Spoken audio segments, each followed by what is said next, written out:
Unspoiled Network podcast. This is Spoil Me, covering Mage Errant Book 3, A Traitor in Skyhold, chapters 25 through 29, Departures, Return to the Labyrinth, Twists and Turns, Imps, and Race to the Top.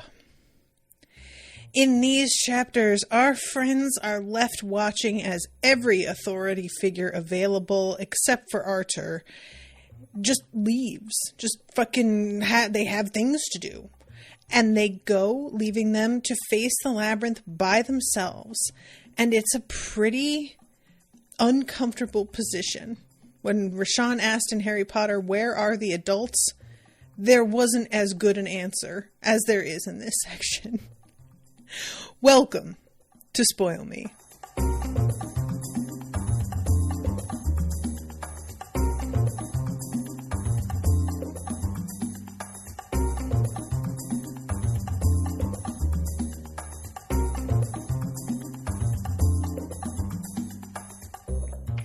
Welcome to the show, everyone. I am Natasha. Thank you very much to Dan for commissioning this episode. All right. So yeah, this, I don't know how many of y'all even knew what I was referencing, but Rashawn and I covered the Harry Potter series in about 6 days.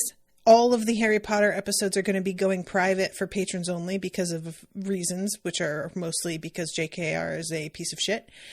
And we had a lot of conversations where Rashawn was just basically like, why doesn't somebody do something? And in those, it often was sort of, contrived reasons that didn't make a lot of sense. And in this section, the vibe I'm getting is really that there are good reasons for our adults to not be here. It's just like, sometimes you just got to prioritize emergencies. And you don't really get to end an emergency before you start the next one. They happen simultaneously. Honestly, that's kind of what being a grown-up turns out to be, is dealing with overlapping emergencies every day until you die. And there's some small periods of your life in which there may not be emergencies. And then one day you just have been plunged back into your emergency times, and you look back and realize that you just never really fully appreciated how you didn't have a bunch of emergencies in the weeks previous. And those are going to be the last weeks without emergencies that you get for 6 years.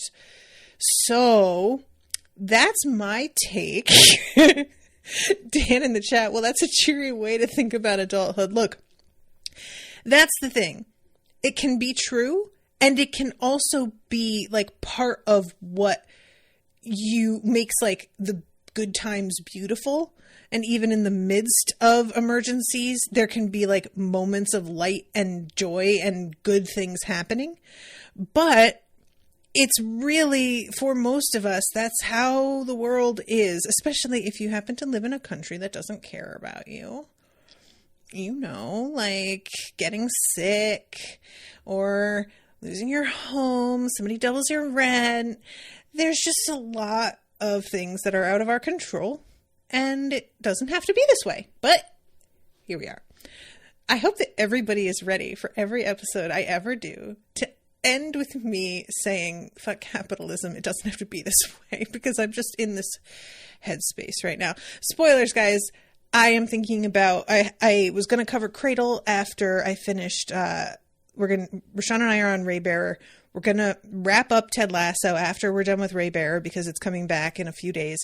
And then after Ted Lasso was going to be Cradle, and I have decided not to cover it because of reasons. And I was like, what should I cover? And then today, all of a sudden, I was overcome with this, maybe I should cover the Hunger Games, which is something that I had considered in the past, but had sort of dismissed, and recently have felt sort of I don't know, there's some trenchant shit, and it's not a perfect series by any means, but it's feeling maybe this is a time for it. I don't know. So just keep your eyes peeled for perhaps unspoiled Hunger Games. Which does just sound like we're going to host a Hunger Games with the unspoiled hosts, which pretty sure I would lose. I'm trying to think who would win. I don't know. I kind of feel like I would put it on Rashawn to win. But anyway, okay, so Dan says, a podcast I listen to ends with "fuck capitalism, go home." I like it. It's a good motto. One of those shows I do with Miles ends with "fuck the police." And I should probably add "fuck capitalism" to the end of all of my shows as well. Toodaloo, motherfuckers. Fuck capitalism. All right. Anyway, so we start off in 25 with Sabe saying goodbye to her grandmother. And this is really funny because she's kind of annoyed at her grandma for like leaving the way she is. And then when her grandmother says that she just came to visit Sabe is like completely disbelieving. And this is really fascinating to me. As you guys remember, I had made a sort of, I don't want to say even a prediction, but I had sort of like guessed that her grandmother's personality was a little bit more sentimental than people realized it was. That's not to say that she's not shrewd or, ruthless or anything, but there are people who are like that. And then when it comes to family, they have a real particular soft spot. And it's not necessarily the kind of soft spot that you can exploit, but that they care about their family. It's a genuine, beyond just their ego being attached to their family name. So the fact that she's like, oh, I just came so that I could visit you. I just felt like that fit pretty well with what I was thinking. And Sabe is still extremely confused by this, especially because she's feeling as if she didn't really spend that much time with Alinea. So she's like, I don't get it. And she says, I told you what's happening in the labyrinth and what's waiting in the labyrinth for us. And you're just going to leave us to our fates. I'll be 100 leagues away by the time you enter the labyrinth, Alinea said cheerfully. Your friend Hugh is on his way here. He seems like he's in quite a hurry. And I love this, that Sabe ignores it because her grandmother likes showing off her wind-talking abilities. And I am somebody who does this as well. And it's not a great personality trait because I recognize that, like, as much as I see it as being an obnoxious thing that I find to be kind of like, not even pretentious, but more like affected. Sometimes people, and I'm not saying this about her grandmother at all, but I have a thing where if somebody wants me to ask a question and I can tell they're sort of leading me to it, I don't ask it. Even if I kind of want to know, even if like it makes less sense for me not to ask it, I don't like being led in a conversation. If you want to tell me the answer, then just tell me. Do you know what I mean? Don't make me ask you, which I find really annoying. So I will just not ask instead of engaging them on their level because it feels like I'm being manipulated into an interaction instead of just communicating openly in a way that makes sense for both of us.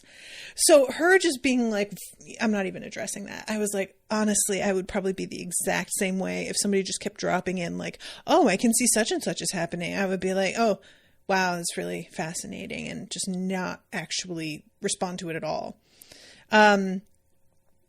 So, let's see. There's a literal demon down in the labyrinth. It survived battle with Kandaron. What could we possibly do against it? Alinea waved her hand in the air dismissively. Kandaron's not so impressive. This is truly what I love about this is that we immediately get Sabe being like, thinking to herself about how her family keeps like lists of people who are threats, and Kandaron has always been at the top of the list. So she's kind of sitting there like, I know that you don't feel that way, and I don't get why you're pretending that you do. Like, what the fuck is going on? But her attitude here, combined with the way that Kandaron responded to Hugh and was basically like, I'm sorry, but you're probably going to have to go back down there. It felt to me like confirmation maybe we don't have as much to worry about as I thought. And that's not to say that I don't think Bakori is a threat or that there aren't things that could go wrong. But it just seemed to me that if she is being this cash about it, and Kandaran seemed to be like, I won't say she wasn't worried, but seemed to be like pretty confident that as long as these kids trust her, that things will work out. I started to get less worried about them. And I understand that Sabe wouldn't feel the same way because, first of all, Sabe is just in a completely different position than I am as the reader of this book. And as we find out later, Hugh didn't let anybody else know that Kandaran told him to trust her. Like, so I am just really thinking that as much as I am seeing it from the perspective of somebody who has all this information and added together, I'm like, maybe it is okay. Sabe also just doesn't really trust her grandmother very much. She doesn't trust her family in general, which I understand. And her grandmother, there's just a real sense of like, this lady doesn't care about me. She only cares about the family. She doesn't take my health or safety very seriously because I am not really considered an important member of the family because I lack the traits that they value, which I am really starting to think it was true before she started to show the skills that she's showing now. And I will admit, it doesn't look great.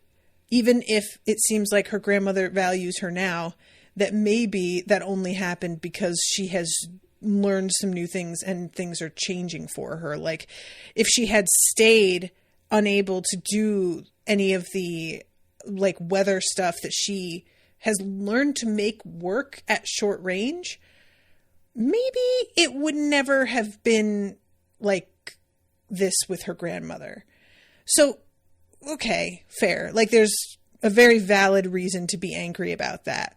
But I really personally think Sabe doesn't understand that her grandmother sees her as more important than she thinks. So anyway, Sabe at this point yells for everybody to leave, all of Ilinia's aides, and they all do. And guys, this is what I'm talking about, right? Like she says, everyone out, and they are supposed to listen to Ilinia, and they listen to Sabe even though she's not in charge, and Ilinia allows that and doesn't contradict her, and she raises an eyebrow, and I am like, girl, do you not see that this old woman is hella proud of you? Like, I'm sorry, but she is. She's looking at this girl who just told everybody what the fuck to do, and nobody even questioned whether they should obey her or not. They fucking did it. And I think her grandmother is in that moment like, see? All right, this is what I'm talking about. And Sabe just doesn't see it. So I'm kind of interested in how she's going to feel if I'm proven right, because this is, again, all conjecture on my part. I am maybe putting like wishful thinking out there, but it feels for me, look, I am the kind of I am a little bit like Sabe's grandmother in that I value competence in people being able to take control a lot. And it's incredibly rare, you guys. Like, I don't think I ever appreciated how rare it is until a few years ago. And honestly, it's a combination of like seeing the way things have worked at jobs I've worked, hearing the stories from close friends like Rashawn and my friend Sydney, and also then seeing the way our government has been functioning and the people who are in charge. It has been a real wake-up call in terms of who is able to fucking be effective in... Oops, sorry, I hit my mic. This is what happens when I get too excited. But people are ineffective for the most part, and incompetent and short-sighted, and really just like... They do not have their priorities straight, and they don't know how to be efficient with the way that they handle things. And when you find somebody who is good at those things, it just warms your little heart, you know? Like for me, anytime that I am with Owen, for example, and he just like handles something and I don't have to step in at all and it's done, that is when I am the most attracted to him. That is when I'm just like, oh, look at him. he just like did all of that and I didn't have to say anything about it. Oh, that's so hot. So I feel like, in short, Ilenia is a Capricorn. That's what I'm saying. So then she says there's a traitor in Skyhold's council with this fucking like drama to it. And her grandmother literally LOLs and is like, bitch, yeah, I know that. And Ilenia says also, I've spent more than enough bribing them. And Sabe says, of course she was. And then I need to know who it is. So this is, I'm really curious because, you know, where it has been floated that there's maybe more than one traitor. And I'm not entirely convinced that the traitor who has been selling information to Ilenia is the same traitor who has been sabotaging things for them in terms of like this contest and stuff. I don't know. I think that they may be two different people because there's a whole thing later with the like, well, I'll get into it. But anyway, when Sabe is like, tell me who it is, her grandmother is like, I feel like I recall it being an assignment that you guys figure it out. That sounds like homework to me, and I'm not going to give you the fucking answer key to your homework. Find out yourself. And then I do not approve of a Kandas backing down from a challenge. You'll be fine, dear. I have faith in you. Enough that I'm not going to be worried about you, even from 100 leagues away. Now, your short little warlock friend will be here soon. Give your grandmother a kiss before she leaves. And I love this. Sabe tries to open her mouth to argue, and her grandmother just pulls the air out of the room and makes her mouth shut again, and then kisses her on the cheek, and just like opens the door with wind, shoves Sabe out into the hall, into Hugh. They both collapse, and the door just slams shut behind her. And I was so fucking delighted by this, you guys. It was, I love her. Ilenia is my favorite. She's the goat, and that's all there is to it.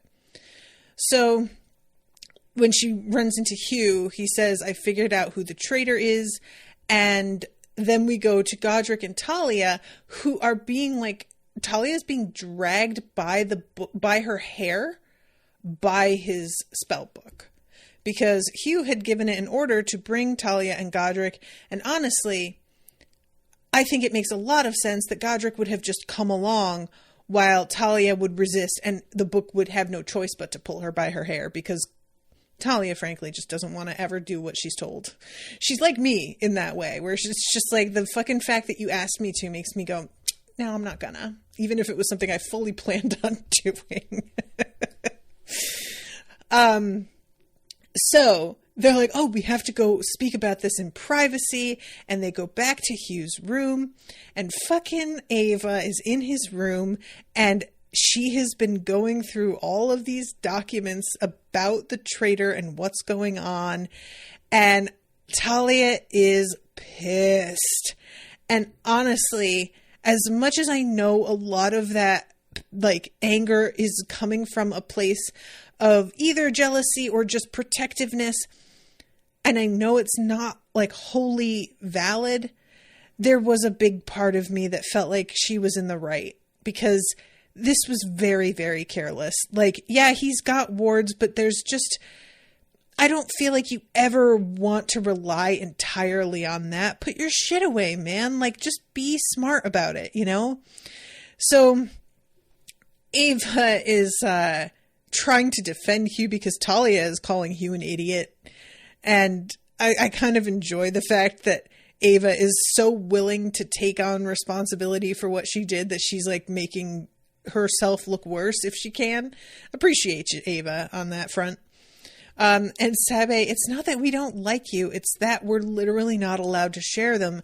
We could really get in trouble, and I'm not talking about like bad grades. And Ava is like, wait, I thought this was just like a thought experiment. I didn't know these were real documents.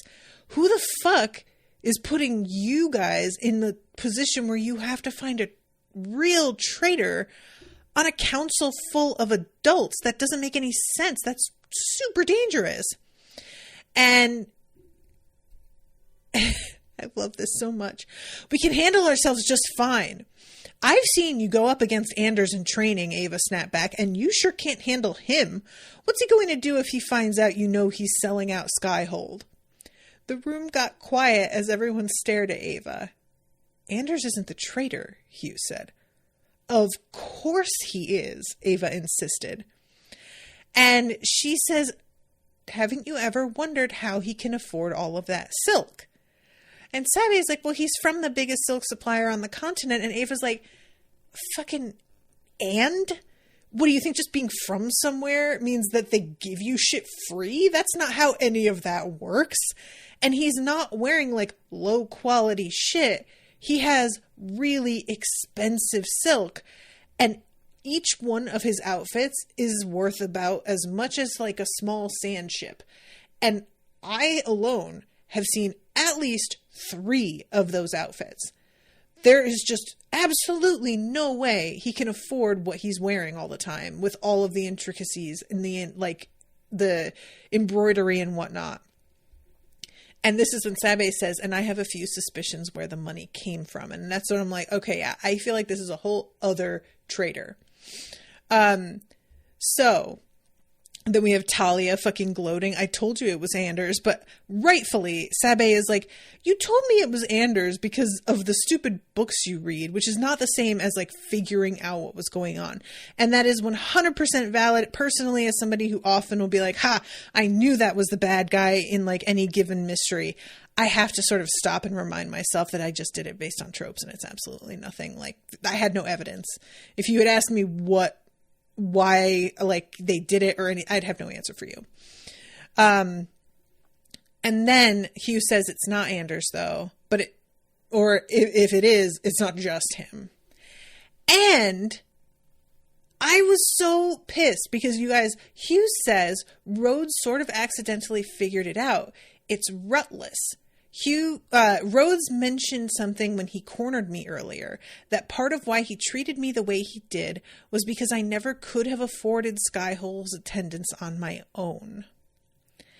And I had meant to bring this up when I talked about that scene, but if you can recall, by the time I got to talking about that, I was sort of running out of time, so I had to hurry a little bit. But it did sort of catch my attention, the fact that it wasn't just Rhodes saying it. It was earlier on when Talia is talking to Godric, and he's like, well, where did you get the money for things? And she's like, well, my family doesn't live in a place with a lot of trade, and we have nothing to spend our money on. So how do you think that they paid for me to come to Skyhold? And in that moment, I was sort of thinking, that's interesting. I wonder how Hugh managed to pay to come to Skyhold, because I was under the impression that his family didn't really care about him. And I figured what it was that he had simply they had been so eager to get rid of him and not deal with him anymore that they were willing to pay the money because they didn't want him around. And I should have realized that didn't really make sense, because his family used Hugh as labor, if I'm not mistaken. And that would probably be valuable enough that even if they don't care about him, they would still want to keep him around. So I had sort of thought of that back then. I forgot to bring it up. Then Rhodes brings it up yet again, and I didn't have time to bring it up. And then here Hugh says it, and I'm like, oh my God, I just sort of mentally was hand waving it, you know? And I think that I've fallen into the trap, even though we have very, very little information about Hugh's parents, of thinking they left him money. And even though he was put in a shitty position of where he lived and the way he was treated by his family, that there was some kind of trust that paid for it. And we did I made that up. That's not anywhere in the text. I just sort of assumed, because that's the way these things tend to go, is, oh, I don't have any parents, but I definitely have all the money I need to cover things, and I don't have to worry about that in particular, you know? So anyway, Hugh says he's right. I couldn't have afforded it, and my family couldn't have afforded it. They could barely afford my ticket here. So far as I know, no one paid my tuition. I think Bakori must have arranged it. And since Rutless is the bursar, he must have fudged the books to make it look like I paid. And I'm like really fascinated by this theory, but then we get interrupted by Ava going, who's Bakori? And I'm suddenly like, oh my God, right. Ava doesn't have like any of the other information yet. And when they tell her that that Bakori is a demon, she low-key loses her mind. And it's a real, I appreciated this, to be honest, because her reaction reminds me that a demon is not a fucking joke. You know, like I started to get almost cavalier about things because of the fact that everybody seemed so unconcerned about Hugh and his friends that I was like, well, then there must really be nothing to worry about.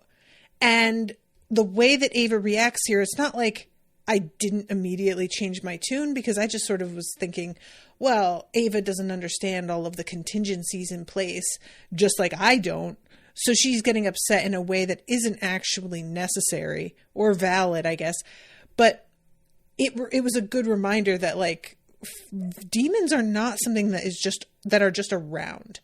They're a fucking threat. They're kind of a weird, like, they're a supernatural phenomenon in a world where magic itself is considered a natural phenomenon.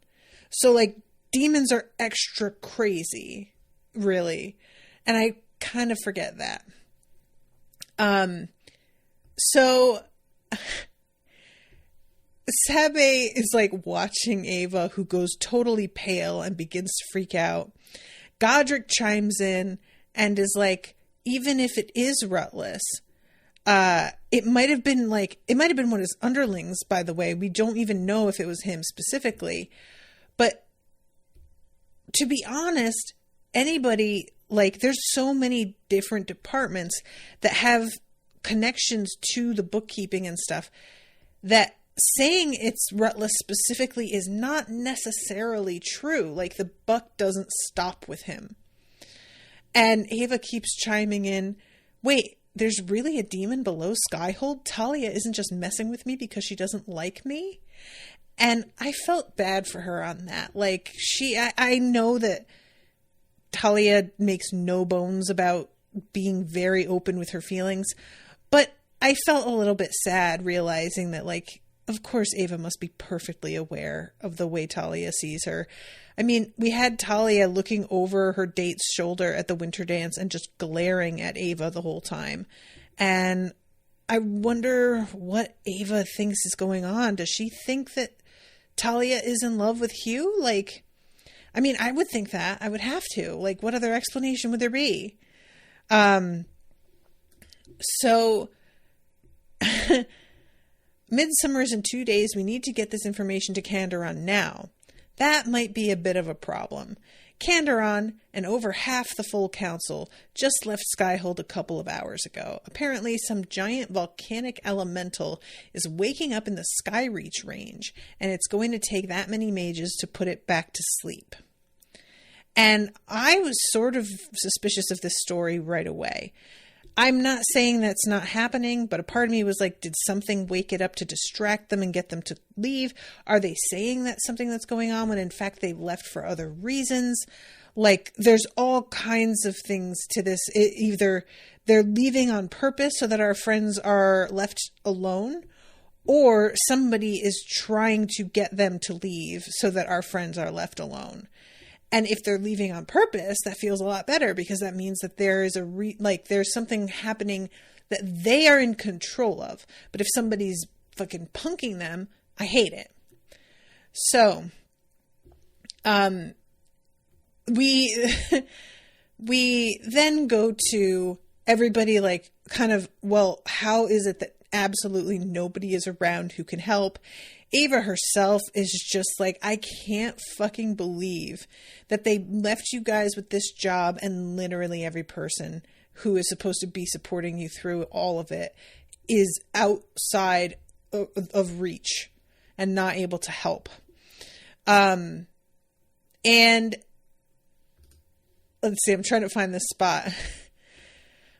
I think my grandmother wants us in the labyrinth too. This is when Hugh mentions the way that Candoron spoke to him and everybody's like, how the fuck did you not tell us this? Sabe then talks about her grandmother. And I love Talia being like, I can't believe you talked to your grandmother about this. And we've got Hugh over here just leaving shit out for Ava to find. Am I the only one that's taking it seriously that we have to keep this secret? And Godric kind of clears his throat and she's like, are me and Godric the only ones taking it seriously? And let's see. There's no way Artur would have agreed to us being put in a situation with more danger than he thought we could handle. Even if we can't trust anyone else involved, we can trust him. I trust the other three not to actively have it out for us, but all three of them would sacrifice any of us if they thought it necessary to achieve their long-term goals. Artur wouldn't. And I was really interested in that. Not sure she's right about her grandma, but who knows? Maybe she is. I can't say. I think they're trying to get us in the labyrinth for a reason. And Ava asks all of them to run away and join the Radan, which is apparently like making this offer is kind of a big deal. And there's a moment where you feel like some of them may be considering it, but I never for a moment considered this to be like a real possibility. I'm curious whether at some point it becomes something that they consider, because it does seem like continuing to have a recurring character in the mix who doesn't go to the school and has access to reliable transportation that moves really quickly is going to play into things. So I'm thinking that might be something eventually. But okay, so we go to then Chapter 26, and they head into the labyrinth. And it's really funny because at the beginning of this chapter, it's Talia's perspective to begin with. And she is super irritated because Hugh is so preoccupied with whether or not Ava is going to break up with him that he's not focusing on, getting his equipment ready and like mentally getting focused and prepared to go into a dangerous situation. He is just distray is the word. And so she's like counting and recounting all of the weapons that she's got on her. And even Godric is getting irritated with Hugh at this point and is just like, dude, can you fucking let it go? Like, if I told you that she had dumped you, would you just stop and get back to what we need to focus on here? And somebody in the line behind them is like, is this really the best time to be having these conversations about your like dating life, bruh? So Talia finally is like, Hugh, check your shit, get it under control. And she's thinking about how Sabe overthinks everything as bad as the boys until it's like go time, but that she doesn't have that problem. And I really appreciate that, like, there's this moment here. This wasn't, of course, something Talia had to worry about at all. She was utterly calm and prepared, and she had no need to overthink anything. Everything was going to turn out fine. As the massive doors swung open, Talia began unconsciously patting herself down again in what, if she had been counting, was her 8th equipment check of the morning. So I like that. It's just like, yeah, she's not calm. She's not completely confident with no feelings of doubt. It's just that she handles it in an entirely different way, which is also how I work. Like, if I'm concerned about something like working out or going a certain way, I become absolutely fucking obsessive about my lists and whether or not everything is completed and whether or not every contingency is planned for. If you guys had seen me when I was preparing for my wedding, holy shit. The number and length of the lists I had in place was out of control. And what kills me is that I want to be proven foolish. I want to make these lists and then find out they're not necessary. I didn't need to do all that. Do you know what, though? That has yet to happen. Every time that I have overcompensated with these lists, it has, like, saved me. So, there it is. No one spoke as they strode deeper into the labyrinth, save for Sabe giving off the occasional direction. And I love this. Godric's using the, like, ability on his hammer, and that silences everything. And this makes the whole thing feel so much creepier and more sinister to all of them, which hadn't really occurred to me, but it makes a lot of sense that, like, if you can't hear yourself moving, that's got to add a sort of surreal quality to everything. And of course, it's a major advantage for them that things can't hear them coming, so they can slide by a lot of threats without being noticed. But in terms of the way it sort of gets into your head, it's an interesting side effect that I hadn't really considered. So there's this spined snake that they run into, and they manage to, like, handle it very, very quickly. Talia is the one that just blasts it with Dreamfire. And then as they keep going, Hugh is, like, thinking about how the labyrinth just feels a little bit different this time, and he's unsure whether this is a psychosomatic kind of thing. Like, do I just think it feels this way because I know Bakori is here, or is this real? And his spell book is, like, actually pretty chill. It's sort of like, yeah, this place is, like, dangerous, but I know what's up. And they keep going for a while without getting attacked by anything. And then all of a sudden, Hugh feels his spell book go, uh-oh.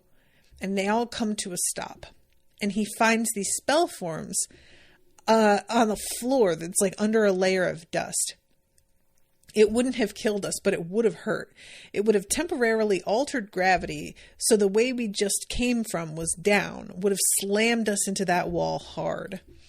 And he changes it so that it would let humans pass without triggering, and I changed the function of the spell so it would alter gravity upward instead of sideways for anything else that passed, which is a neat little trick. And they get through the first level, and it's only been 20 minutes. Which one of the mages waiting for them mentions, like, are you trying to set a speed record? But when they actually ask, it turns out they're nowhere near setting a record.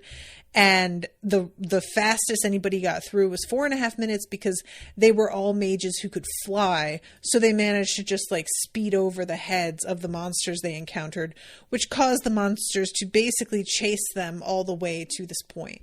Which must have been very annoying for the mages, but maybe it was fine. Maybe it was, like, child's play for them to take care of them. I don't know. So then they go through to the next level, and it's kind of weird because, like, they have been beyond the second level before, but it wasn't voluntary.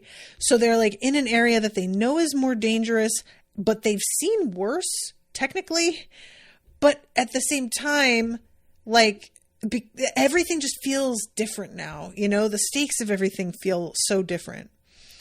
So there's some light down here, and there's also, like, water. And it's an interesting thing. It's beautiful, but they also notice eventually that, like, if they pass through the water, it seems to alert the creatures around, and it's like their awareness is somehow connected to the water itself. And let's see. Spell forms sometimes would begin to peel away from the walls, forming liquid webs of spell forms stretching across corridors.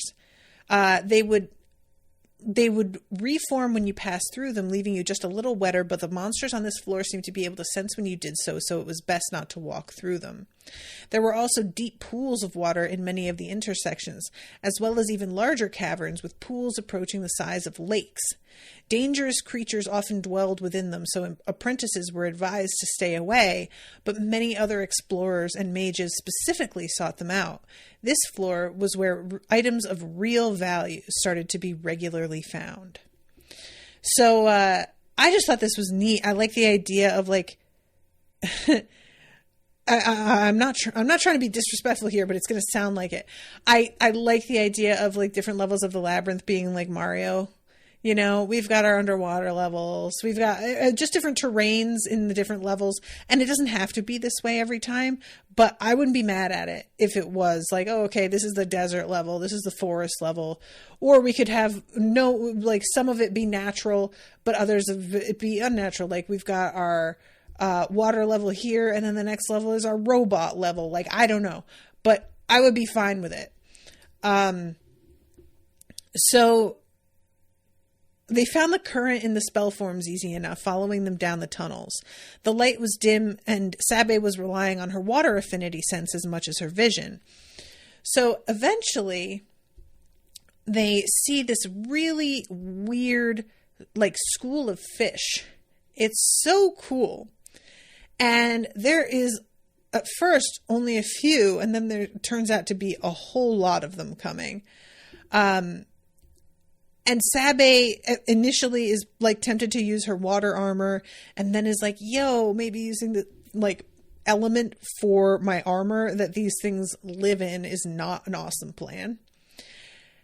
And the fish seem to pass them by, and it's like, okay, no big deal. There's a lot of them, weirdly, so we thought they were coming to attack, but they're not. So cool. But what I didn't think of, and apparently they didn't either, was that if a lot of animals that tend to be more like prey animals are coming in en masse, as they say, from one direction in sort of a hurry, probably there is something chasing them that you also do not want to meet. So this is when Godric smells something horrible, and this fucking bird comes around the corner. And I really liked the way this bird is described. It's just a really creepy looking, and it's got all of these different colors in its wings. They didn't hold to a single color. They shifted constantly. The colors were each and every one vile, however. A yellow that reminded her of pus. A blue that made her vision waver and feel like a migraine was coming on. A mottled orange that somehow tasted of rot to her eyes. The colors didn't shift smoothly either. They twisted and jerked, tore viciously into one another, and flickered in and out in eye-aching patterns. The color of bruises was devoured by a gray that made her insides itch somehow, and Sabe had to look to the side before she vomited. And that is very unpleasant and fascinating, and I hate it. I like that description of a color that makes you feel like you're going to have a migraine. As somebody who suffers from migraines, I take that shit very seriously, and no thank you. So Godric uses his ability to sort of like calm the stench because there's rotting meat and urine, and it's just like awful. But she nods thanks at him, and that's what gets the bird's attention, and it charges them. This bird is nothing to fuck with. It is really strong. It sends Godric flying. His armor cracks. We find out later that that armor is designed to crack in response to like a hit of a certain intensity, because that's safer, actually, which makes a lot of sense. But it's certainly alarming in the moment to see him go flying across the room. And the person who winds up taking it down is Talia. And she's using one of her crazy dragon bone knives.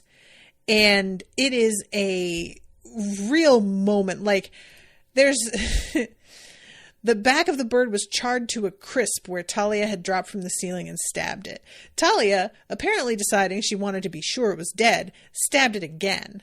This time, a blast of flame tore out of the dagger, ripping a wing and part of the torso off the bird. And I was honestly like, good. Yes, like there comes a point where it's just like, and stay dead, you know? Talia, like, she's grinning and proud of herself and everything, but when we go into her head, we see that she's actually kind of fucked up over this. Like, she used her dream fire initially, and that did jack shit to the bird, which she finds really upsetting.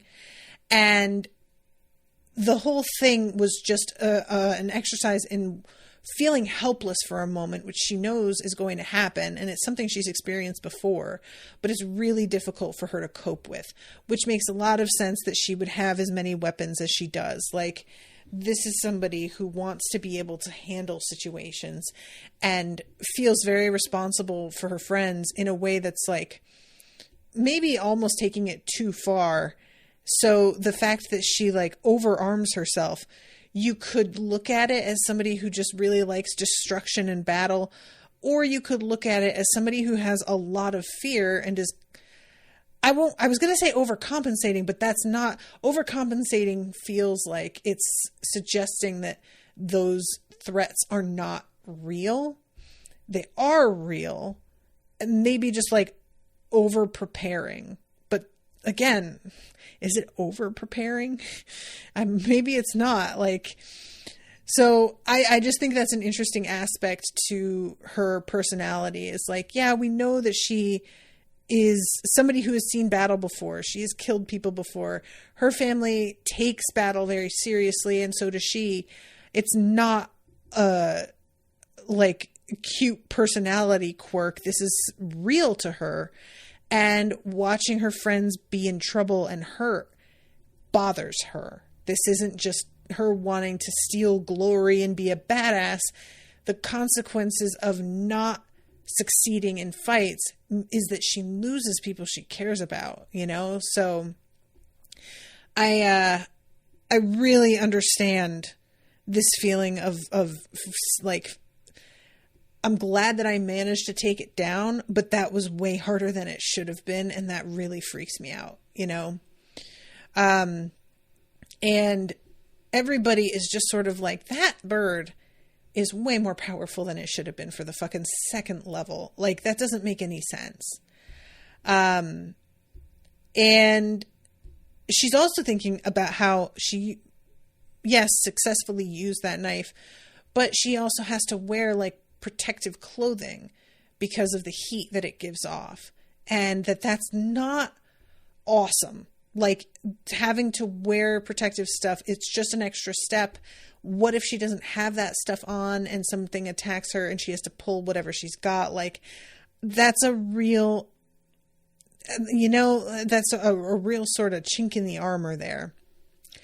So they finally make it to the center, and I really do appreciate, there's like a few flash floods, and Sabe just manages to like handle them and part them like the Red Sea. And Talia is like, all right, that was pretty badass.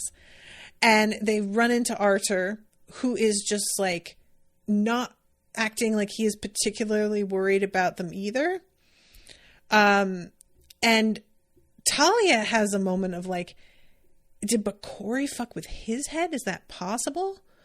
But she's like, I don't see it. If he isn't that worried, and Sabe's grandmother didn't seem that worried, and what do you call it? Kandaron also was like, I'm sorry, you're just going to have to go down there. That's a lot of people he would have to have been manipulating. So I don't think that's it. But, you know, it's really difficult when you have a character who can mess with people's heads to know where their limits are and what is out of the question and what is within the realm of possibility. So then we go to chapter 28, Imps.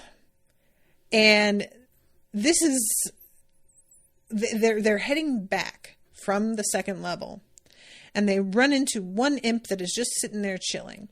At one point, Godric is like, there's only this one that we can see, but I can smell a whole lot of them coming towards us.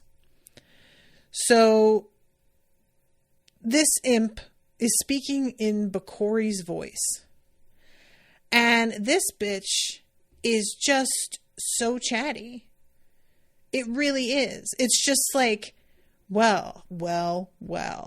I've been watching you and your silly little game of trying to find the traitor. Would you like me to tell you why nobody is supporting you?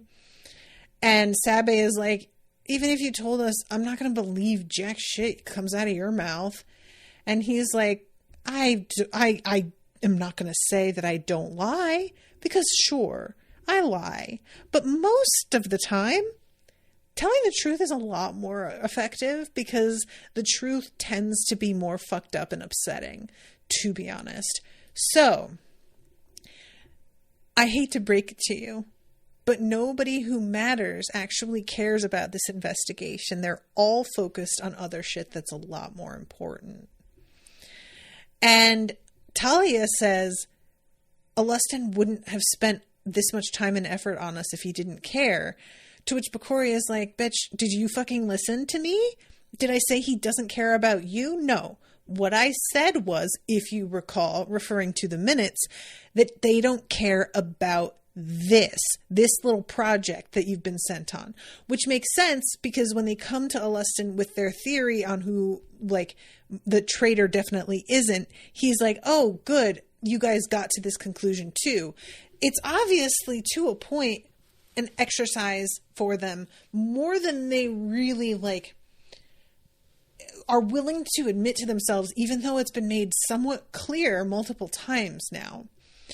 And he says, they would have been pleased if you solved things, but there are bigger things in play than poor innocent Bakori. The world's about to change in a big way, and everyone wants their piece of the pie. It's truly astonishing to me how foolhardy the mighty can be when they feel safe. Do you know why Kandaron never took on a warlock pact before? It's because in the right hands, a warlock pact is a point of vulnerability. And what's kind of fun is in the midst of this monologue, the voice is jumping from one imp to another because they're like down different hallways. So they're sort of surrounded at this moment. And the voice is just like, it's like somebody's just, hooking their Bluetooth up to a different speaker and jumping to the next one and the next one. And Bakori is like, Hugh, you're a little bit of a chink in her armor. And it's interesting that, like, I'm one of the few beings who could make use of that vulnerability. If you've got anything to say, Hugh, I might suggest you. And in the midst of this, Hugh, it keeps saying, Hugh didn't respond. He just stayed focused. And I was pretty confident in all of this that he was working on something in his head and was not actually really hearing anything Bakori was saying. I was curious whether this was like part of the plan with his friends, because they're all responding to Bakori and engaging with him. And Hugh is the only one who isn't. So I feel like maybe they're purposely distracting Bakori so that he doesn't realize that Hugh is in the middle of, like, doing something. So yeah, he's in the middle of saying, I might suggest you, and then he comes to a stop. It stopped in the way a bird does when it runs into a pane of glass it didn't see. You talk too much, Bakori. You could have had us if you tried to surprise us, but you're a gloater. And it turns out that this is something that they have discovered is a weakness of his over, looking through various encounters and histories about him. He just can't seem to help himself. And he uses the crystal, creating wards. Bakori was saying something through one of his imps, probably something menacing and knowing. I really like that line. But Hugh ignored it. He also ignored the dozens of other imps clustering around the ward, testing and pushing at it. "Ready?" he asks the others. And they all say ready, and Hugh detonates the ward. So then we have a lot of action.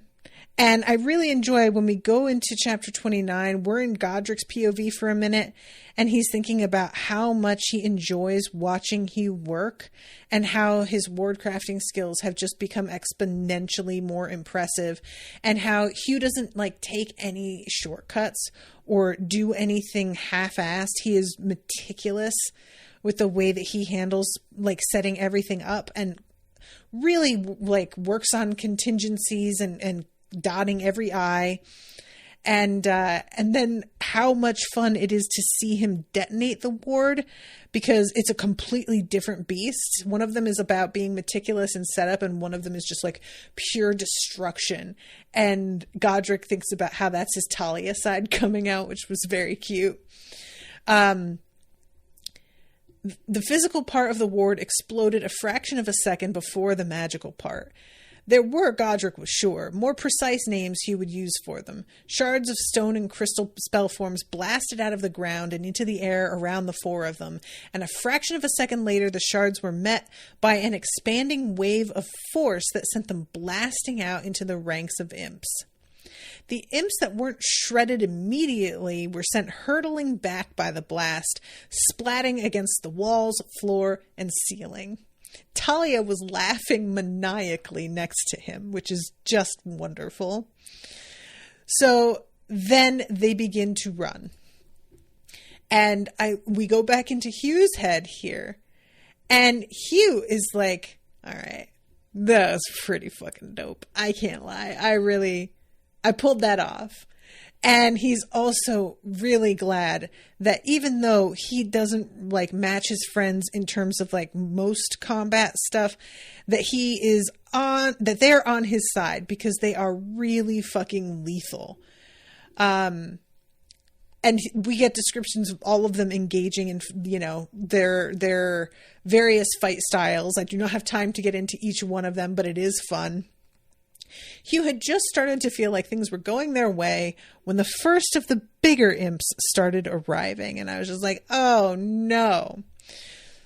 So it's coming at them. Godric slams into it. He comes in like a wrecking ball. And Sabe says, I've got an idea this way. And he is doing ward crafting in the midst of all of this. He didn't notice the trio of imps plunging toward him from the ceiling until they were almost on him. His spell book, however, did. It shot up from where it hung at his side, clamping its cover shut around the torso of one of the imps. It didn't even make a sound as the book bit down. The book's lunge dragged Hugh to one side, making him stumble and almost fall.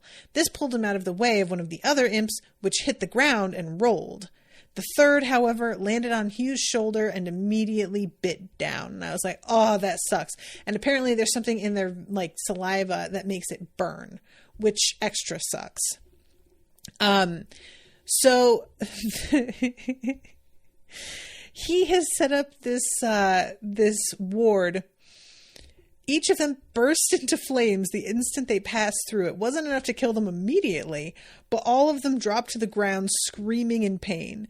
Several more sprinted through the ward as well before they could stop, bursting into flame as well. The imps behind tried to stop in a panic, but at least a dozen more were forced through by the ranks behind them. Sucks to suck. And Sabe is using her water affinity and like sort of searching through the tunnels, which is a neat thing that I hadn't like thought about, being able to use that as a means of seeing around the area that they're in, because it's so water heavy. And she's coming at one of the imps that's like giggling like it's really got her, and she picks up her pace, and I'm like, dude, she's running at you. I don't know why you're acting so confident, like she would just run at you without having a plan behind why she's running at you. But I guess imps are not that smart. And she goes so fast that she's like a fucking rocket basically, and slams her shield into its face, crushes its head and body. And finally, let's see. I'm trying to like include everything that I want to include, but also keep my eye on the time, because Sabe is the one that sort of like gets them out of the main danger in this situation in the end here. Godric dropped the armor. That doesn't seem like it. Just trust me. Sabe hauled them to a stop in a new tunnel that split off from this one, examining the walls carefully. She smiled grimly, then stuck her shield to Talia. She ignored Talia's loud protests as she stuck the shield to her own back. Talia weighed hardly anything, so she wasn't too much of a burden. Given how dangerous Talia was, that might actually make her the deadliest mage in Skyhold by weight. Sabe? Hugh said uncertainly. The spell forms on the wall are flooding. The chittering of the swarms pursuing them were growing louder, but there was another noise that was starting to drown them out. Exactly, Sabe said, and grabbed each of the boys by the hand just before the flash flood hit. So I love this. You know, I'm assuming that what she's doing is she's going to be able to use her water affinity to create some sort of like bubble around them that will protect them, but it will definitely wash away most of the imps. Hopefully. I'm just hoping that the imps aren't like surprisingly good swimmers, for instance. Who knows? But I think this looks good. So that is the end of the chapter. And then next time what we're doing is 30 through 33. There's only 2 more episodes left for this book, and then we're going to move on to the next one. I feel like there was something else I wanted to mention in this section, but I don't remember. I just really like the fact that they beat Bakori because he's a fucking drama queen. Honestly, if I were a villain, I feel like I am somebody who loves drama. I love to talk.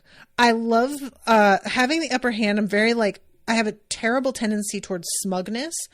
And I also really want to feel like people understand where they fucked up.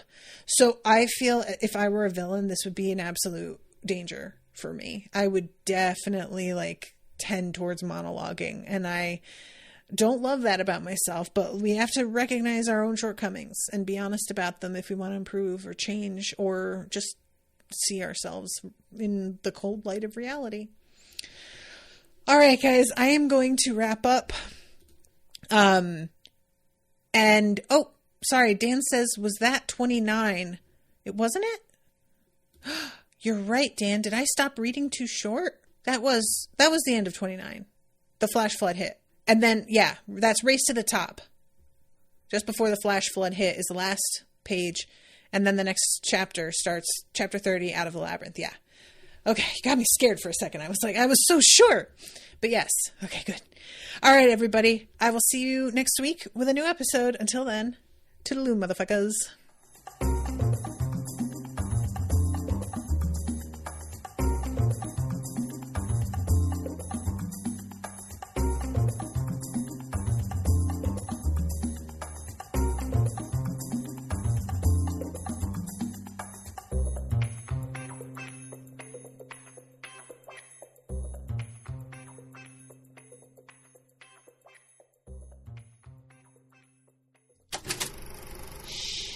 That was an Unspoiled Network podcast.